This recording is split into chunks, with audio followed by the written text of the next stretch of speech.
Risk bearing theory of profit. This video is presented by exam तयारी.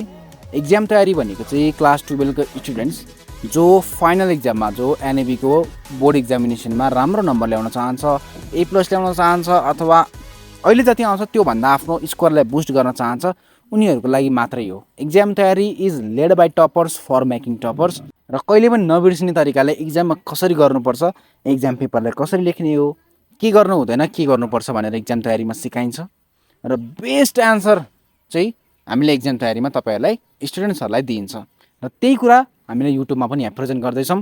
सबै कुरा एउटा भिडियोमा भनेर काफी हुँदैन र त्यसैले मैले हरेक एउटा राम्रो इम्पोर्टेन्ट कुराहरु, टिप्स एन्ड ट्रिक्स, स्ट्र्याटेजिज एक्जाममा के गर्ने के नगर्ने भनेर मैले हरेक भिडियोमा भनिसकेको छु. Ricardian theory of rent, wage fund theory सबै भिडियो एकचोटी चेक गर्नु होला. त्यहाँ बेस्ट आन्सर पनि छ, तपाईले नोट बनाउन पनि सजिलो हुन्छ. मैले डिस्क्रिप्सनमा लिंक राखिदिएको छु र अझै त्यो भन्दा पनि बेटर चाहिएको छ भने चाहिँ तपाईले हाम्रो एक्जाम तयारीको अनलाइन क्लास हुन्छ, त्यो तपाईले त्यसको बारेमा WhatsAppमा मेसेज गरेर बुझ्न सक्नुहुन्छ. WhatsApp नम्बर मैले डिस्क्रिप्सन, कमेन्ट र त्यसमा राखिदिएको छु, तपाईले त्यो चेक गर्नु होला. र risk bearing theory of profit. Theory आउने बित्तिकै सबभन्दा सुरुमा इन्ट्रोडक्सन लेखेर इन्ट्रोडक्सन दिनुपर्छ. इन्ट्रोडक्सनमा के कुरा राख्नुपर्छ भनेर मैले पहिला भनिसके, त्यो चेक गर्नु होला अरु भिडियोमा.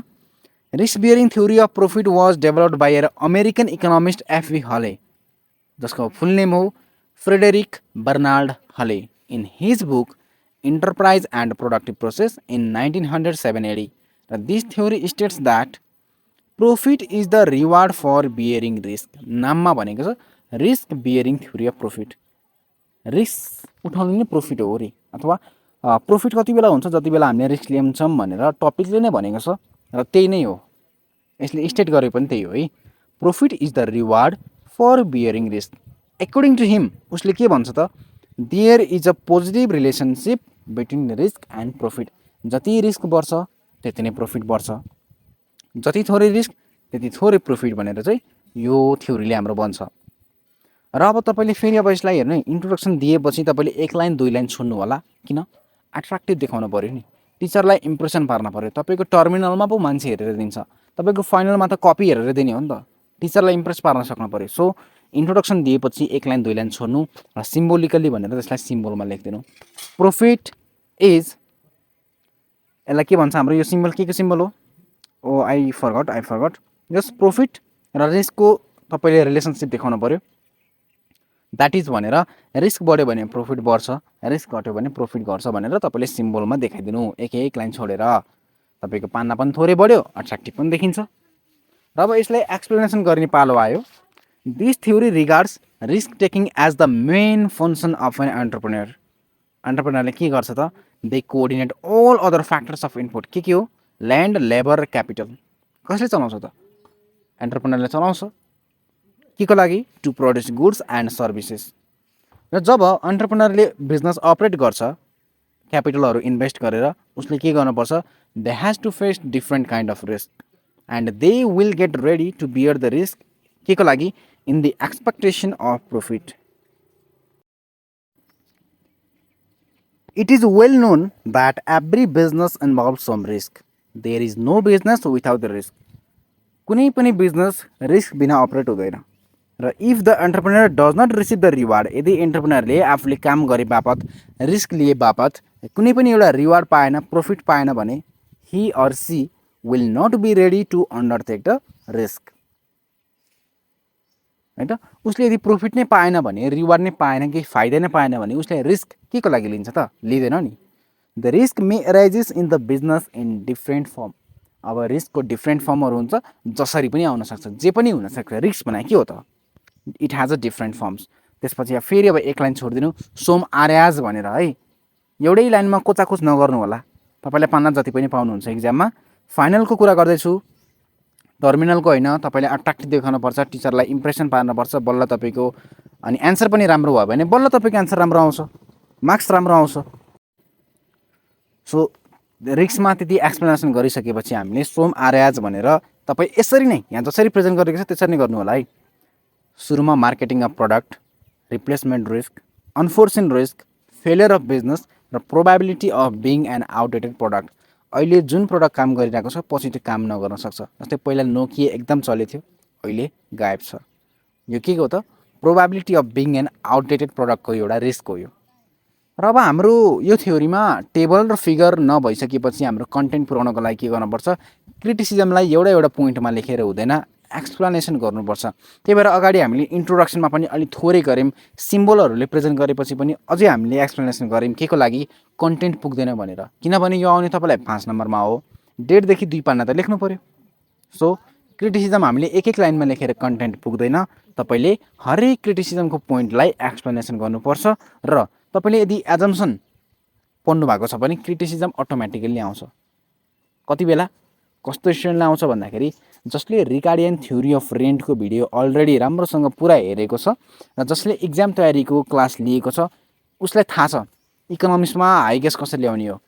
किनभने मैले पनि मेरो कलेजबाट हाम्रो 2 जना मात्र थियौँ इकोनोमिक्समा A+ ल्याउने, र मैले कसरी पढ्छु एकदम टिप्स ट्रिक्स लगाएर 3-4 वटा टपिक्सको एउटै एन्सर बनाएर एउटा एन्सर पढेपछि त्यसको एन्सर अर्कोलाई पनि हुने गरेर चाहिँ मैले पढ्छु, र त्यही कुरा चाहिँ मैले इक्जाम तयारीमा सिकाउँछु।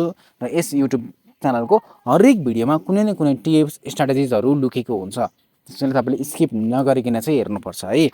र हरेक भिडियोको लिङ्क मैले डिस्क्रिप्सनमा राखिदिएको छु, कमेन्ट बक्समा राखिदिएको छु, तपाईँले चेक गर्नु होला। तपाईँलाई इक्जाममा राम्रो एन्सर चाहिएको छ भने पनि मैले भिडियोमा अलरेडी दिइसकेको छु। इक्जाममा तपाईँले यति लेख्नुभयो भने मजाले फुलमा फुल आउँछ, र त्यसको साथसाथै टिप्स ट्रिक्स इक्जाममा के गर्नु हुँदैन कसरी गर्नुपर्छ भनेर मैले हरेक भिडियोमा भनेको हुन्छु। एउटै भिडियोमा सबै कुरा पोसिबल छैन, सो हरेक भिडियोमा एउटा दुईटा कुरा भनेको हुन्छु, तर त्यो कुरा सबै थ्योरीमा काम लाग्छ, अरू टपिक्सलाई पनि काम लाग्छ। त्यसैले तपाईँले सबै भिडियो चाहिँ एकपटक चेक गर्नु होला। र क्रिटिसिजमको पहिलो के छ, न्यारो थ्योरी। यो चाहिँ न्यारो थ्योरी हो रे, किन भन्दाखेरि this theory states profit is the reward for bearing risk. Risk लिए मात्र प्रॉफिट हुने हो र होइन नि त। इनोभेसन भयो भने हुनसक्छ, म्यानेजरलको इफिसियन्सीहरू बढ्यो भने पनि त प्रॉफिट बढ्न सक्छ नि त। So it is narrow theory, किनभने यसले रिस्क लियो भने मात्र प्रॉफिट हुन्छ भन्ने कुरा गर्यो, जुन एक्चुअलीमा होइन। So it is narrow. अर्को भनेको relationship between risk and profit. यो थ्योरीले के भनिदिन्छ, रिस्क बढ्यो प्रॉफिट बढ्यो, रिस्क घट्यो प्रॉफिट घट्यो। एक्चुअलीमा त जे पनि हुनसक्छ नि त, यो पनि हुनसक्छ, तर यसको साथसाथै रिस्क थोरैमा प्रॉफिट बढ्न पनि सक्छ है। सो पोजिटिभ रिलेसन मात्रै हुन्छ भनेर थ्योरीले भनेको छ, तर नेगेटिभ रिलेसनसिप पनि हुनसक्छ, जुन चाहिँ यो थ्योरीले भनेको छैन। त्यसैले हामीले यसलाई क्रिटिसाइज पनि गरिदियो। अर्को क्रिटिसिजम हो profit is the reward for risk avoidance. हरेक कुरामा हरेक ठाउँमा रिस्क लियो भने मात्रै प्रॉफिट हुन्छ भन्ने छैन। कुनै कुनै कुरामा कुनै कुनै ठाउँमा कुनै कुनै प्रोडक्ट अथवा सर्भिसमा रिस्कलाई एभोइड गऱ्यौँ भने पनि, रिस्क लिएनौँ भने पनि त प्रॉफिट आउन सक्छ। त्यही कुरालाई चाहिँ हामीले थर्ड पोइन्टमा एक्सप्लेनेसन गर्छौँ। ल लास्टमा रहेको छ it fails to address the foreseen unforeseen risk. रिस्कको टाइप्स हुन्छ फोर्सिन अथवा अनफोर्सिन, इन्सुरेबल अथवा नन इन्सुरेबल भनेर। त्यो चाहिँ कसले भन्छ, प्रोफेसर नाइटले भन्छ risk has 2 types. Foreseen risk भनेको they are not risk in real sense because it can be avoided easily by the provision of insurance, but unforeseen risk are real risk. किनभने यो भनेको it can not be afforded by the insurance, किनभने थाहै हुन्न त्यो risk कति बेला आउँछ भनेर। जस्तै तपाईँको फायर कति बेला लाग्छ होइन, फायर भन्दा पनि अझ नेचुरल डिजास्टर हो मेन चाहिँ। So therefore profit is the reward for bearing unforeseen risk. हेर है, फोर्सिन रिस्क भनेको जुन इन्सुरेन्सले पैसा दिन्छ त्यो त रिकभर हुन्छ नि, त्यो त रिस्क नै भएन हाम्रो, इन्सुरेन्सले पैसा दिन्छ भनेको। फोर्सिन रिस्क बियर गरेर प्रॉफिट बढी हुने होइन कि यो थ्योरीले भनेको। अनफोर्सिन रिस्क भनेको रिस्क हो जुन चाहिँ थ्योरीले भनेन, त्यही भएर हामीले क्रिटिसाइज गरिदियौँ। लास्टमा तपाईँले कन्क्लुजन भनेर लेख्दैन भने एकदम मिठो हुन्छ, सुनमा सुगन्ध हुन्छ, टिचरमा इम्प्रेसन पर्छ। सबैले कोचाकोच गरेर लेखेका हुन्छन्, इन्ट्रोडक्सन लेख्दैनन्, पार्ट नछुट्याइकन त्यति कोच्छन् होइन। तर यदि तपाईँले इन्ट्रोडक्सन लिएर सब हेडिङ दिएर गर्नुहुन्छ भने कति राम्रो देखिन्छ हेर्नु त। कन्क्लुजनमा तपाईँले अब एक लाइन लेखिदिनु, the higher the risk the greater the possibility of profit and vice versa. It means higher the risk high gain अथवा नो रिस्क नो गेन भनेर राष्ट्रमा लेखिदिनु, एकदम मिठो हुन्छ। कसैले पनि यस्तो लेख्दैन, तर तपाईँको कपीमा मात्र यस्तो देखियो भने, तपाईँको कपी एट्र्याक्टिभ देखियो भने तपाईँ राम्रो नम्बर आउँदैन त, अफकोर्स आउँछ नि। त्यसैले राम्रो नम्बर ल्याउन चाहनुहुन्छ तपाईँले क्लास 12को फाइनलमा A+ अथवा भनौँ हाइएस्ट स्कोर ल्याउन चाहनुहुन्छ भने इक्जाम तयारीलाई बुझ्नु होला, त्यसमा के हुँदो रहेछ, कसरी पढाइ हुँदो रहेछ व्हाट्सएपमा मेसेज गरेर, र यो च्यानललाई सब्सक्राइब गरिराख्नु होला। तपाईँले हरेक यस्तै टिप्स एन्ड स्ट्राटेजिजहरू पाउनुहुनेछ, र पछि पनि यो भन्दा पनि अझ बेटर भिडियोहरू आउनेछन्। सब्स्क्राइब गर्नु होला। आजको भिडियो यति नै। Thank you.